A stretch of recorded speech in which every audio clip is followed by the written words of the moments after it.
JDR Factory, l'émission sur l'histoire du jeu de rôle, la petite histoire du jeu de rôle, 8e émission, Chivalry and Sorcery, générique.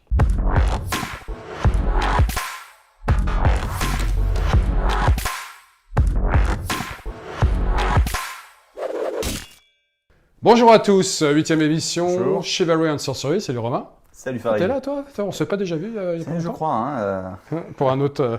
C'était Voilà. pas Chivalry and Sorcery, c'était encore un bon, enfin, ça n'arrête pas. Pour l'époque, on est toujours. On remonte encore assez loin. On est en 77. Oui. Et on va parler d'un. Là, on commence à rentrer dans le Monster Game.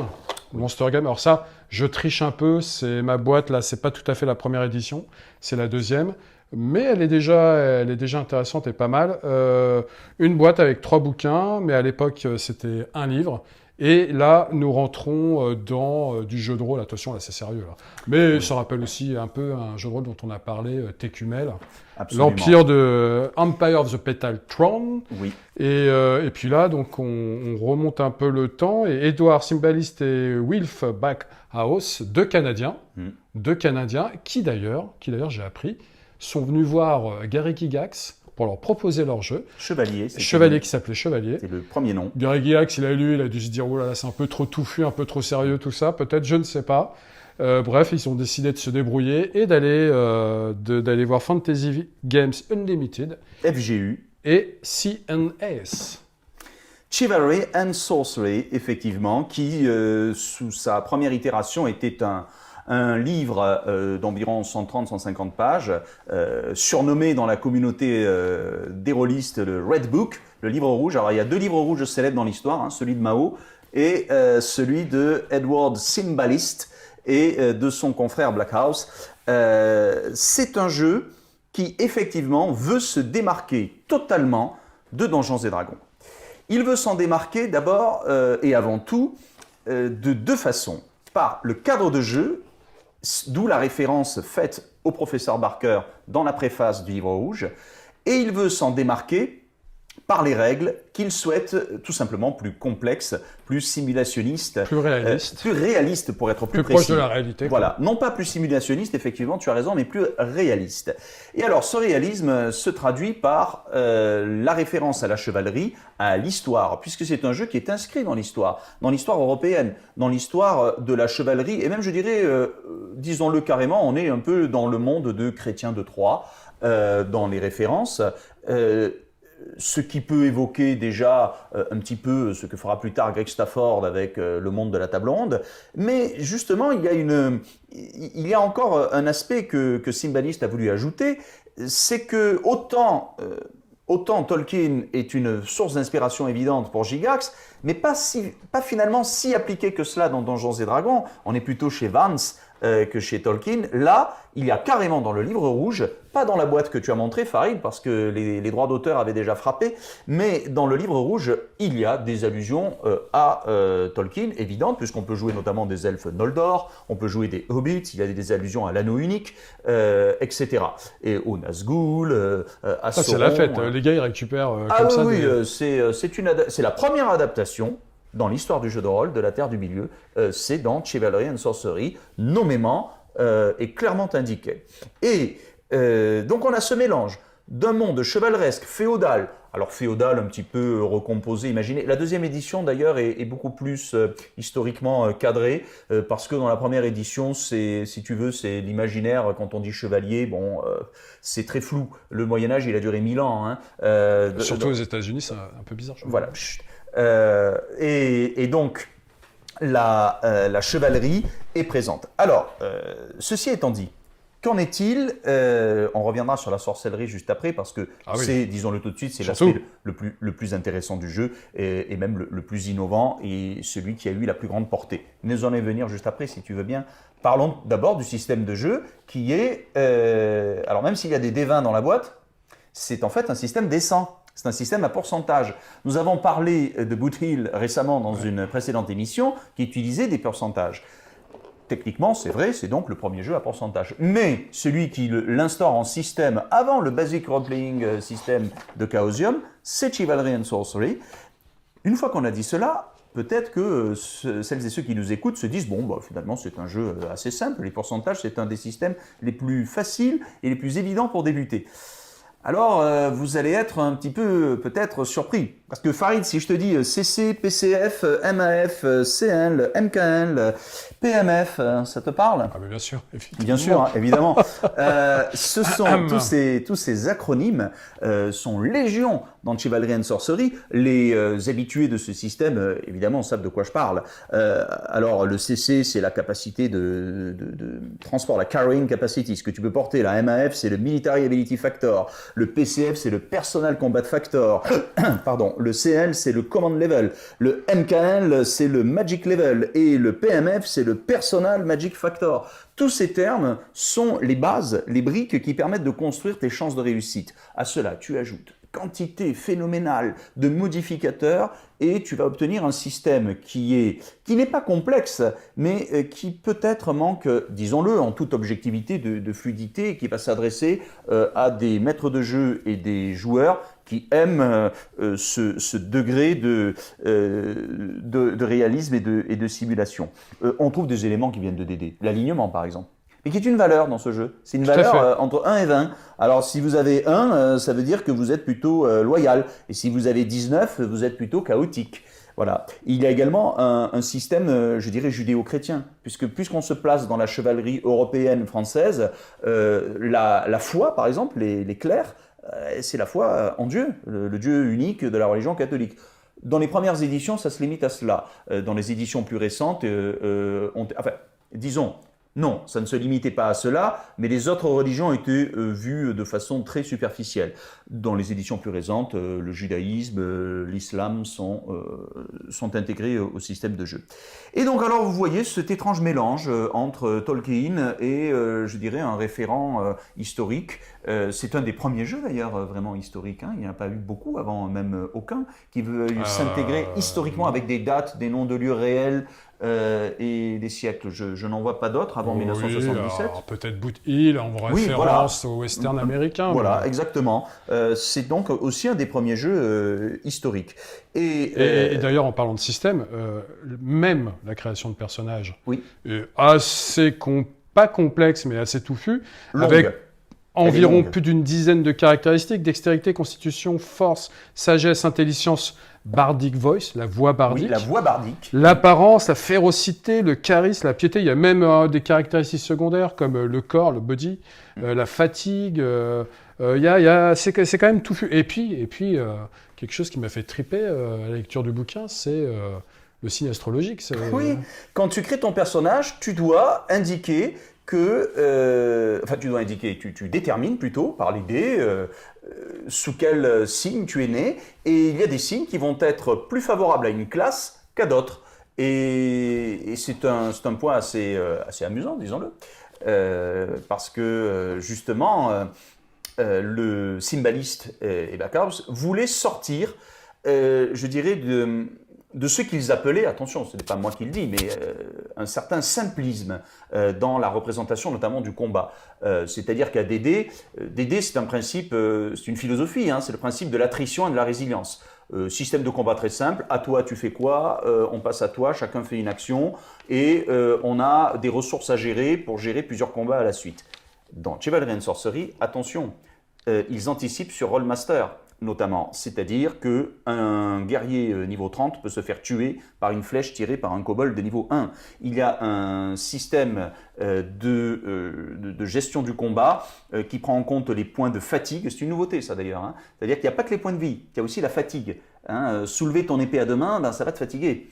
Et ça va te fatiguer davantage que prendre ta petite dague, surtout si tu n'as pas d'armure. Donc il y a ce réalisme-là, en fonction de l'armure portée, en fonction de l'arme portée, des coups effectués, des adversaires rencontrés. C'est une nouveauté. On a également la possibilité de renverser son adversaire, ils appellent ça le bash. Tout cela, c'est pour le combat.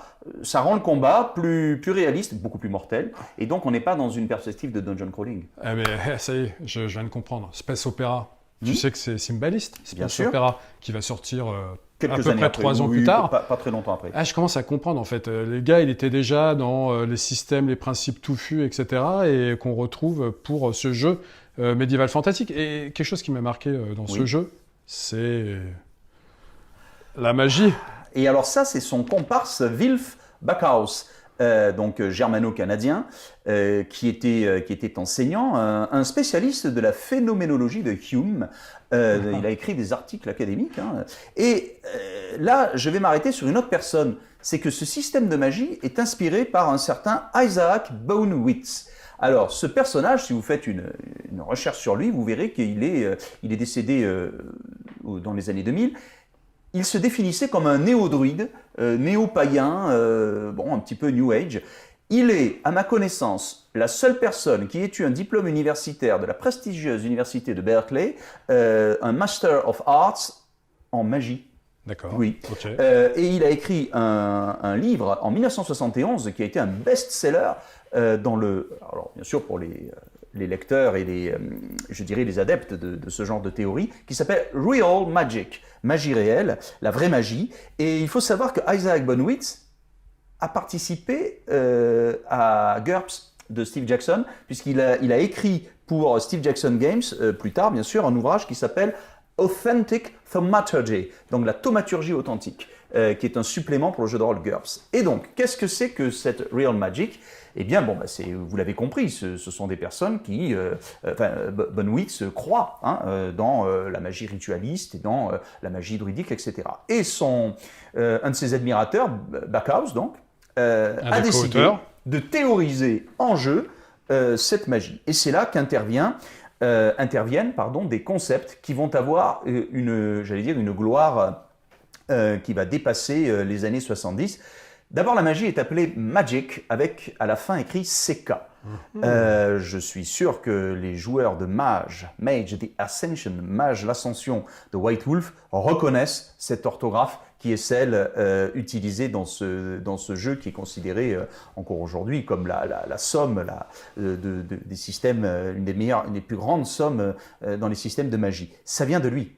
N'oublions pas que White Wolf a écrit un jeu d'ailleurs qui est Ars Magica, et le système d'Ars Magica vient de Chivalry and Sorcery, puisque comment on fait la magie fondamentale, il y a plusieurs types de magie, c'est un peu compliqué. Basic Magic en anglais. Voilà, Basic Magic. Il y a 21 classes de magiciens différents, alors là c'est du... Alors il y a 4 grandes classes, il y a les magiciens naturels, les arcanes mineurs, les arcanes majeurs et les mystiques. Et après des sous-classes. Exactement, oui, après vous avez le mécanicien artificeur, vous avez l'astrologue, le warlock, le witch, le kabbaliste, le mathémancien, qui est celui qui annule la magie. Bon. Alors moi, ce qui m'a éclaté, c'est dans la magie fondamentale.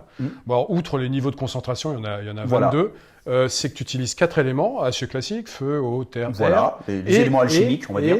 Et des verbes. Et des verbes. Et des verbes qui sont au nombre de 9, créer. Voilà. Alors, on peut le dire en anglais. Oui. Create, remove, detach, accelerate, amplify, intensify, concentrate and affix. Et quand on allie des éléments avec des verbes, on peut aller très loin. Et voilà. Comment on crée une boule de feu, par exemple ? Boule de feu, c'est facile. Tu fais create fire. Et ensuite, tu fais detach fire, détacher le feu. Donc, si je fais create, detach fire, cette formule, eh bien, hop, j'ai balancé ma boule de feu. Et alors là, l'imagination est sans limite. Parce que tu peux tout imaginer. Tu peux imaginer, par exemple, créer du sable, de la chaleur extrême, et faire une espèce de boule de verre en fusion. Voilà. Je peux par exemple dire tiens, ton armure, je la transforme en acide et je te l'enlève et je la balance sur quelqu'un à côté ou je te la laisse sur toi. Voilà. Tu peux manipuler la réalité, modifier la réalité, et ça va encore plus loin puisque pour manipuler la réalité, il faut lutter contre la réalité. Et alors ça, c'est un concept incroyable, parce que dans Mage l'Ascension, le fameux jeu de White Wolf des années 90, on appelle ça le paradoxe. C'est-à-dire que la réalité oppose son paradigme, en quelque sorte rationnel, à ta volonté de déformer la réalité.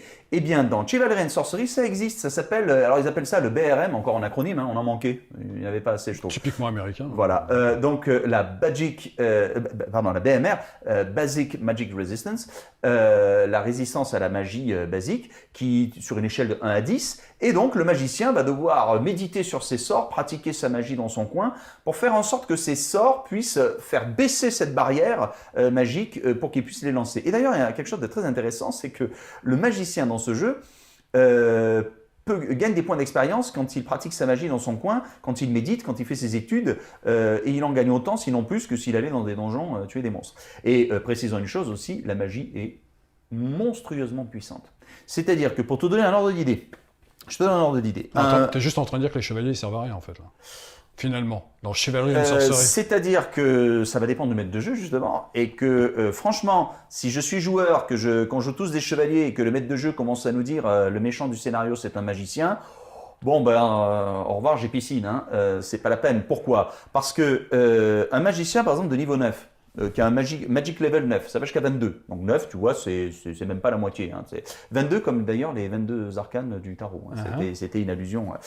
Si j'ai donc un Magic Level 9, je veux faire ma fameuse boule de feu. Eh bien, il faut savoir qu'une boule de feu magique à ce niveau, qui est donc, tu as bien entendu, c'est même pas la moitié, elle fait entre 130 et 240 points de vie, sachant qu'un gros guerrier, il aura maximum 50. Dégâts.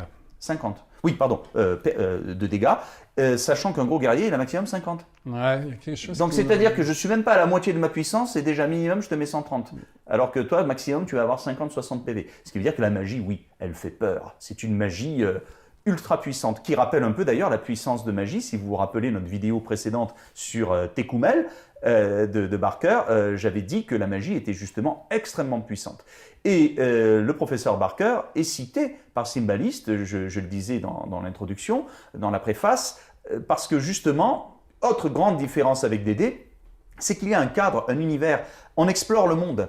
Et ce monde, il est mythologiquement ancré chez Tolkien, dans un premier temps, puis quand ils perdent les droits, eh bien, on a un ancrage plus clair, plus défini que le manuel des monstres, par exemple, de D&D, puisque dans le manuel des monstres, c'est vrai qu'on mélange pêle-mêle beaucoup de traditions, de mythologie, de religion. Là, on est vraiment dans la religion, dans les allusions à la religion et à la démonologie de type chrétien, avec les diables, les démons, les principautés, les sièges, les trônes, ce sont des termes dans le domaine des anges ou des démons classiques. Et les magiciens, d'ailleurs, sont organisés dans des groupes, des loges qui s'inspirent par exemple, de la franc-maçonnerie ou autre. Il y a la Grande Loge Blanche qui est la grande organisation mystérieuse des magiciens. Donc, il y a vraiment un aspect ritualiste, un aspect très serious gaming, si je puis dire, de la magie dans Chivalry and Sorcery. C'est pour ça que peut-être que ce qui a marqué durablement l'histoire du jeu de rôle, c'est le Sorcery, plus peut-être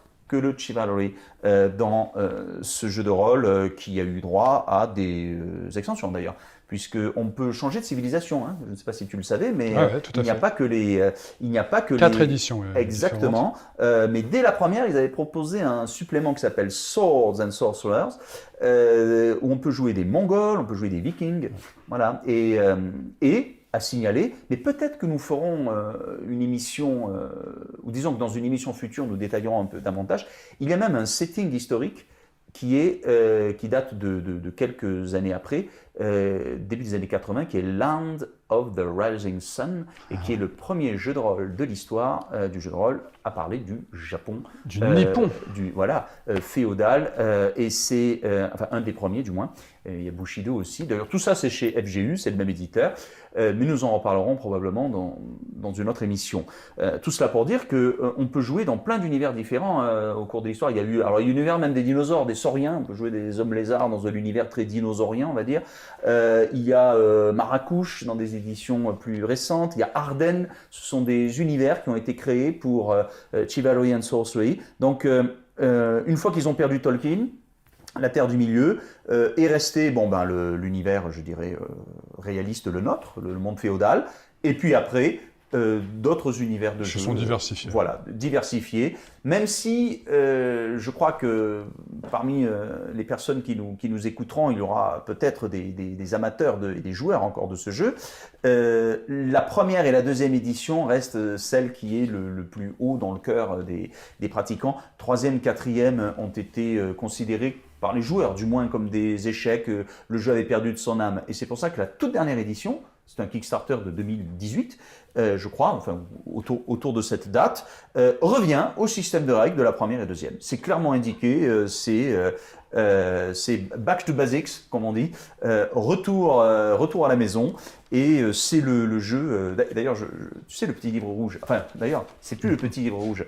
Aujourd'hui, en accès libre, hein, vous pouvez aller le trouver sur Internet. Vous pouvez l'avoir, ce petit livre rouge, mais dans ces éditions, alors là, il y en a eu plus de 10. C'est une sorte d'encyclopédie en ligne, si vous vous voulez, de ce jeu, puisqu'on est aujourd'hui, il fait la dernière édition de ce petit livre rouge que j'ai pu voir en ligne, elle fait plus de 900 pages. C'est devenu une espèce de monstre avec des ajouts faits par la communauté de joueurs. Et grosse source d'inspiration pour vos créations. Il ne faut pas hésiter à la compulser. Ah oui. Donc on a 2 auteurs, Edward Symbalist et Wilf Backhouse, canadiens. Alors premier jeu de rôle canadien du coup. Premier jeu de rôle canadien. Et tôt, oui. assez tôt quand même. Ah oui, 77. On est encore loin des premières créations françaises. Et donc Chivalry and Sorcery, notre 8e émission, chevalerie et sorcellerie. Voilà. Alors plus sorcellerie que magie d'ailleurs. Hein. Oui. Par rapport à tout ce que tu nous as dit. Ah oui. Et puis voilà, c'est déjà la fin de notre émission. Merci Romain. Merci Farid. Et puis on se retrouve très vite pour une nouvelle émission. N'hésitez pas à partager, à liker. Ciao. Au revoir.